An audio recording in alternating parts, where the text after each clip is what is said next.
Castelo de Cartas de Lia by Davi Suirelin. Terror erótico psicológico. Nota do autor. O que aconteceria se um sociopata submisso se relacionasse com uma psicopata dominadora narcisista? Esta obra é feita de sombras. Cada personagem, cada gesto, cada silêncio que se arrasta por estas páginas nasceu apenas aqui, e não pertence ao mundo real. Não representa ninguém, não retrata ninguém, não aponta para ninguém. São figuras criadas para existir neste território fechado, onde a ficção respira e a realidade não entra. As dinâmicas de poder, entrega e controle que atravessam a narrativa são símbolos, não práticas. Embora possam lembrar elementos do BDSM, aqui elas pertencem ao reino da fantasia, onde o impossível se sustenta porque não precisa sobreviver ao tempo. Fora destas páginas, relações de dominação contínua, especialmente aquelas que tentam existir 24 horas por dia, 7 dias por semana, não resistem ao mundo real. Em poucas semanas, talvez alguns meses, o peso se torna maior do que o desejo, e o que parecia intensidade vira desgaste. A realidade não tolera o que a ficção permite. O que aqui é atmosfera, lá fora torna-se ruptura. As substâncias mencionadas, chás, essências, poções, mel da rainha, químicas secretas, não possuem base científica. Não funcionam, não existem, não prometem nada além de mistério. São instrumentos narrativos, criados para aprofundar o clima, intensificar o enigma e dar textura ao mundo fictício. Não devem ser interpretados como métodos, soluções ou práticas reais. Este livro não é um manual. Não é um convite. Não é uma porta segura. É um corredor escuro. Um espelho que distorce. Um território onde o leitor caminha sabendo que, ao fechar o livro, volta ao mundo real, um mundo que não sustenta fantasias contínuas, nem aceita pesos que só a ficção consegue carregar. Aqui dentro, tudo pode durar para sempre. Lá fora, nada assim sobreviveria mais do que algumas semanas. Leia com imaginação. E com respeito ao que pertence à sombra, e ao que deve permanecer nela. Sinopse. Lia é a mística cigana, uma mulher magnética e enigmática que comanda uma legião de seguidores na internet através do tarô e da astrologia. Sob o salto-agulha e os vestidos que moldam seu corpo, ela esconde as cicatrizes de uma infância dominada pelo abandono paterno e pelos mantras amargurados de uma mãe que a ensinou a nunca confiar nos homens. Escorpiana intensa e dona de uma voracidade sexual insaciável, Lia transformou a sedução em uma armadura de guerra. Ela domina, consome e descarta seus parceiros antes que eles tenham a chance de feri-la. Mas a solidão de seu imenso casarão antigo guarnecido por alguns cachorros Doberman fiéis a ela e o sufoco financeiro começam a cobrar um preço alto demais. É nas madrugadas virtuais que seus caminhos se cruzam com os de Lucas, um metódico trader financeiro e autêntico virginiano. Por trás dos gráficos frios do mercado digital, Lucas esconde uma obsessão secreta que nasceu na infância: o desejo absoluto de ser submisso, de servir e de se tornar o lacaio de uma bela mulher poderosa. Ao contrário de Lia, ele busca a constância e a lealdade de uma relação duradoura, mas só consegue encontrar o ápice do seu prazer quando está de joelhos. Diante do aperto financeiro mútuo, eles firmam um pacto sombrio e instigante. Lucas se muda para o casarão e aceita um contrato de regras de ferro. Ele cuidará do templo de Lia e aceitará que seu corpo explore o mundo e outros homens lá fora, contanto que o retorno dela seja sagrado e dedicado aos seus fetiches mais profundos. O Castelo de Cartas de Lia é um thriller psicológico e erótico que mergulha nas profundezas do consentimento, do misticismo e dos traumas familiares. Entre jogos de poder, sadismo e submissão, resta saber se o fogo destrutivo de Lia encontrará em Lucas um porto seguro para curar sua amargura, ou se eles criaram o cenário perfeito para uma ruína mútua. Introdução. Minha mãe sempre dizia que os homens são como a arruda, precisam ser podados no momento certo para não azedarem o jardim.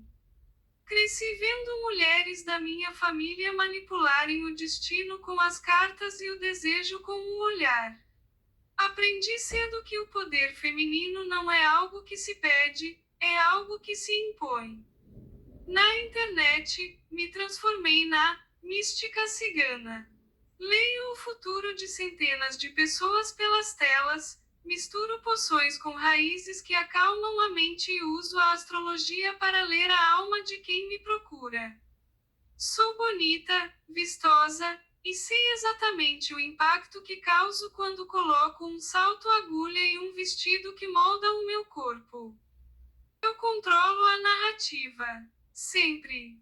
Foi em um fórum virtual de debate sobre tarô e comportamento que o Lucas cruzou o meu caminho.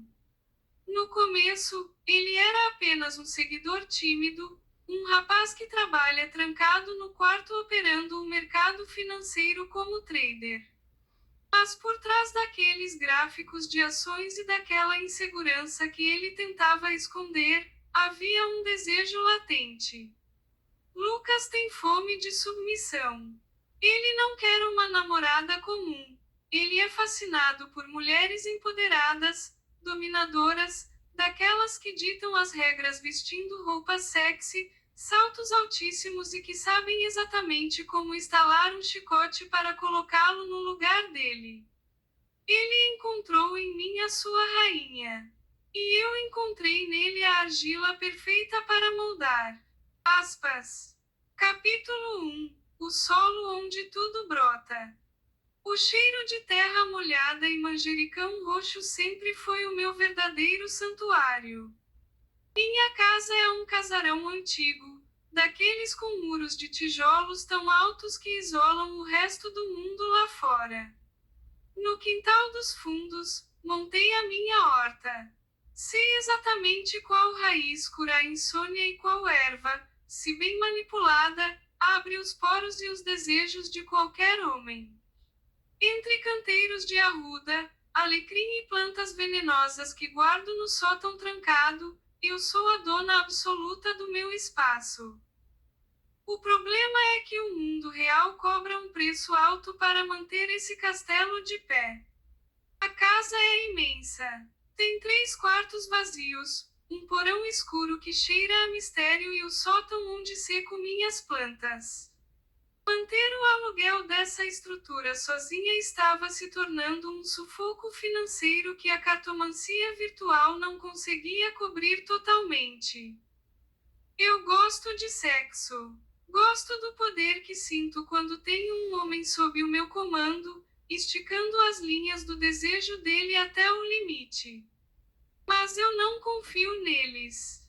Nenhum homem jamais passou da minha sala de estar por muito tempo. Minhas relações sempre foram intensas, vorazes e descartáveis. Eu os usava até sugar a energia que precisava e os colhia como ervas na época da poda. Só que, pela primeira vez em anos, a solidão daquela casa grande estava pesando, e a necessidade de achar alguém para rachar as despesas bateu à minha porta. Foi aí que as cartas virtuais me levaram até o Lucas. Ele cruzou o meu caminho em um fórum onde eu debatia o uso de arquétipos astrológicos na sedução. Lucas era o oposto dos homens com quem me envolvia fisicamente. Um trader financeiro que passava o dia trancado olhando gráficos na tela, lidando com números frios, enquanto buscava desesperadamente por algo quente. Ele tinha vindo de poucos relacionamentos, mas todos longos e mornos.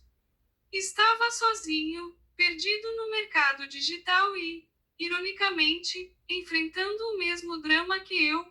O dinheiro flutuava e o aluguel do apartamento dele estava pesado demais para carregar sozinho. Passamos semanas conversando pelas madrugadas. No início, eram conselhos de tarô, mas o tom mudou quando deixei minha essência dominar a tela. Nossas conversas se tornaram picantes, jogos mentais onde eu ditava as regras e ele aceitava, fascinado. Em uma dessas noites, enquanto o vento batia nas janelas do meu porão, Lucas me confessou a origem de sua fome. Quando criança, ele teve uma professora de matemática severa, exigente, que usava saias justas, perfumes fortes e saltos altos de plástico que estalavam no chão de taco da escola. Enquanto ela explicava equações, o olhar de Lucas ficava preso naqueles sapatos, no poder que aquela mulher exercia sobre a sala. Dali nasceu um fetiche incontrolável por pés femininos e por mulheres empoderadas que não tinham medo de mandar. Olhei para os meus próprios pés, bem cuidados, adornados com anéis de prata, e sorri para a tela do computador. Lucas queria uma dona. Eu precisava de um aliado para manter o meu templo e de um homem que soubesse o seu lugar. O destino estava plantado. Só faltava colher. Capítulo 2: O peso da coroa de espinhos.